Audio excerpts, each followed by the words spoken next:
Tadi Bang Andi cerita bahwa pas di Surabaya sudah mulai sebel karena keturunan Belanda. Di Surabaya juga sempat sebel sama orang-orang kaya gara-gara kaca spion. Banyak sebel-sebelnya ya di Surabaya ya. Iya. Ini anak kecil penuh marah ya kayaknya Bang. Pahit hidupnya, pahit. Pahit Iya. di Surabaya itu. Oke, tapi sebelum kita bahas tentang Surabaya, sebelum saya tanya langsung sama Bang Andi, saya mau kasih lihat tayangan yang ini tentang kehidupan Bang Andi Noya di Surabaya, ya.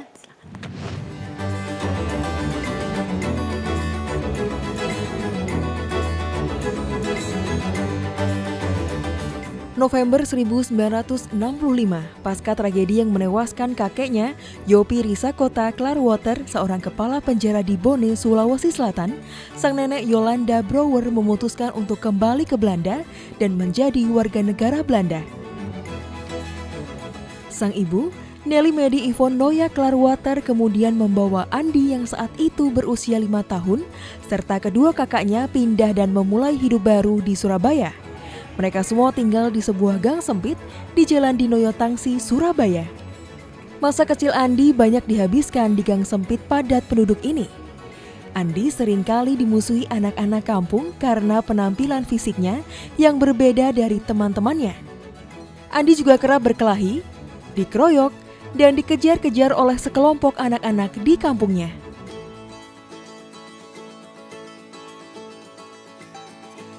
Kecil dengan Andi Noya, dia itu dari teman-teman tuh beda.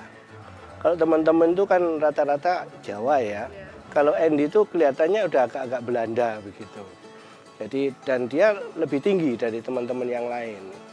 Jadi kita itu ada rasa gimana ya, ada kecemburuan mungkin ya. Dia lebih baik anunya, bentuk figur tubuhnya dan juga penampakannya lebih bagus.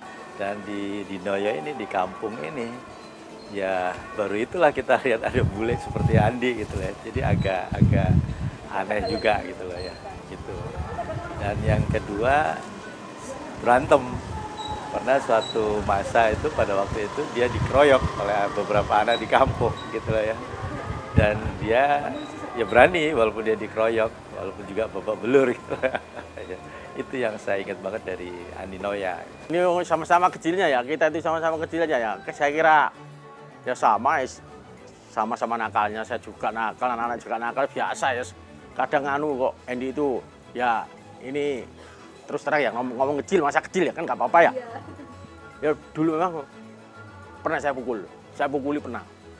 Saya antami di sana, di lapangan tenis Jalan Doho sama teman saya namanya Andri yang sekarang polisi itu. Pernah saya tawur, Andy.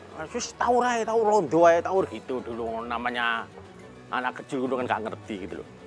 Jadi habis bergurau nggak biasa, tapi ya enak kok, enak aja, enak kok. Enak kok Andy itu. Orangnya yes.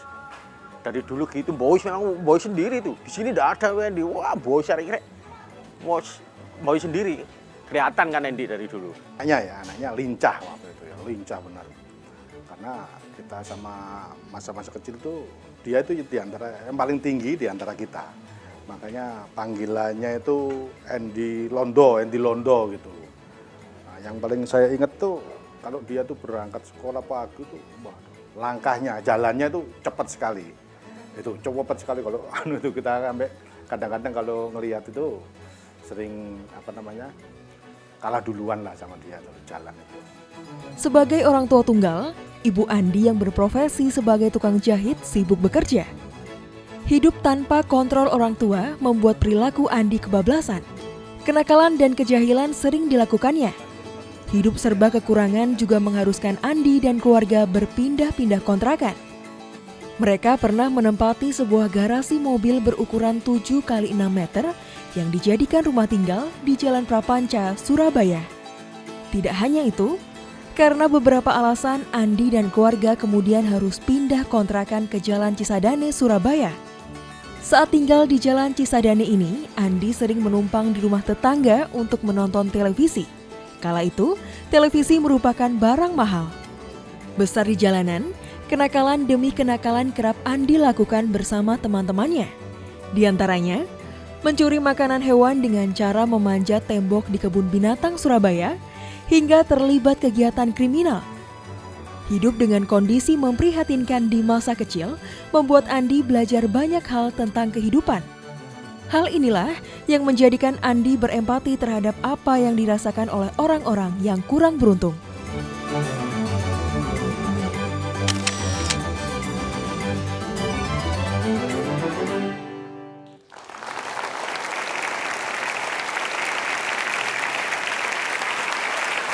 Tadi kan disampaikan bahwa penampakannya sudah beda dari yang lain, londo katanya. Apa karena itu dikeroyok? Apa ada sirik atau kenapa dimusuhin? Betul.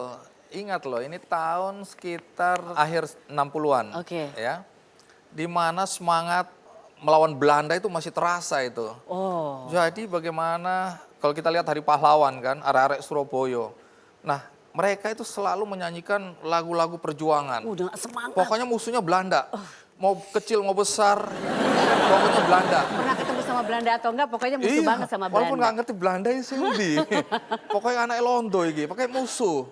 Jadi saya jadi musuh bersama. Jadi karena Londo itu, nah ada lagu yang saya pembukaan dari buku ini, saya cuplik lagu yang membuat saya menderita betul itu. Ini lagu masa kecil selalu diingat. Selalu diingat karena traumatik. Lagu ini bahasa Jawa ya. Kowe arep nang dile, ya. Badhe damel boto, boto kanggo opo le? Kangge ngepruk londo. Oh, jadi mau kemana? Londo salah opo le? Londo jajah kulo. Kamu mau kemana nak? Mau bikin batu bata. Iya.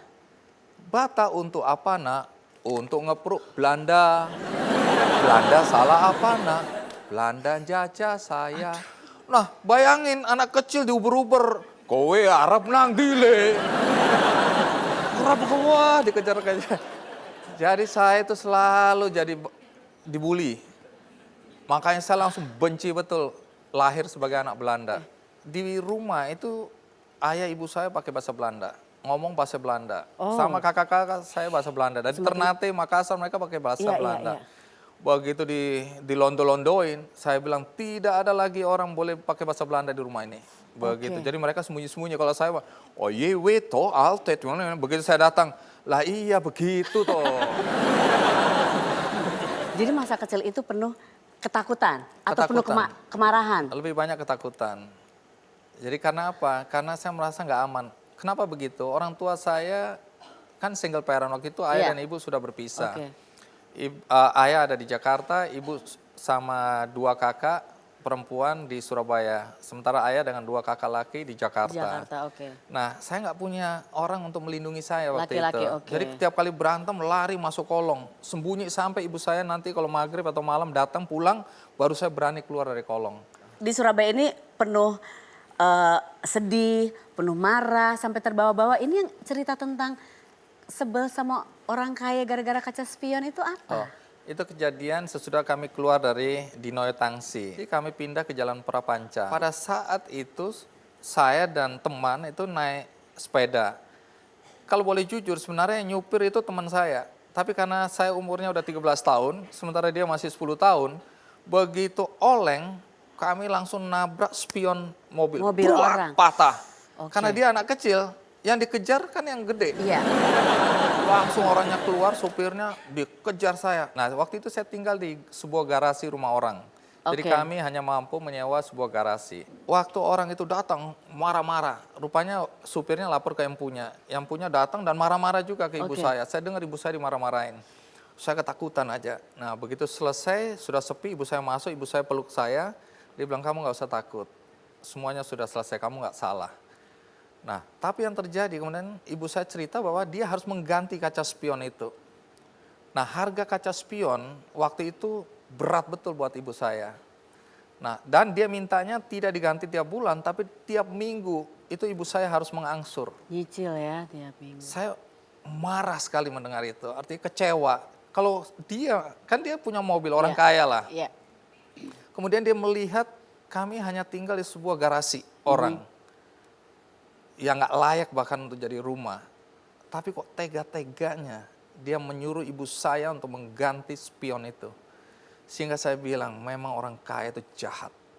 Yang menarik adalah tadi dari cerita ini, ibu waktu dengar orang itu marah-marah kaca spion, biasanya mungkin saya juga termasuk kalau dengar anak saya, pasti Rajata kamu gini-gini. Tapi ibu nggak marah pada saat itu, memeluk anaknya dan menghibur dan lain sebagainya. Tapi pada saat itu ibu memang jarang marah atau jarang Oh, menghukum. nggak pernah marah. Nggak pernah marah. Ibu saya nggak pernah marah. Dia Padahal- tahu Heeh. bahwa dia kurang memberikan kasih sayang. Oke. Dia merasa bahwa dia kurang memberikan kasih sayang bagi anak-anaknya karena dia harus kerja mencari nafkah.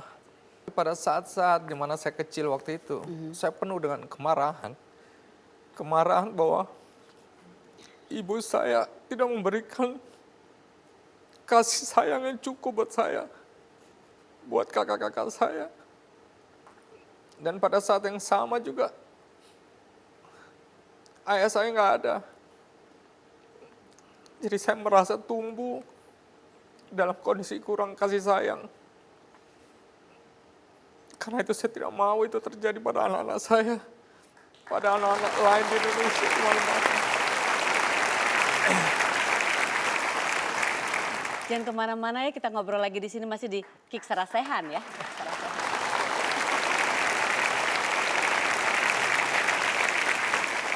Banyak karena berkali-kali dicuri, pemiliknya udah siap dengan senapan angin. Jadi begitu saya naik ke atas, baru pegang satu, cedak. Kena. Begitu lihat darah keluar.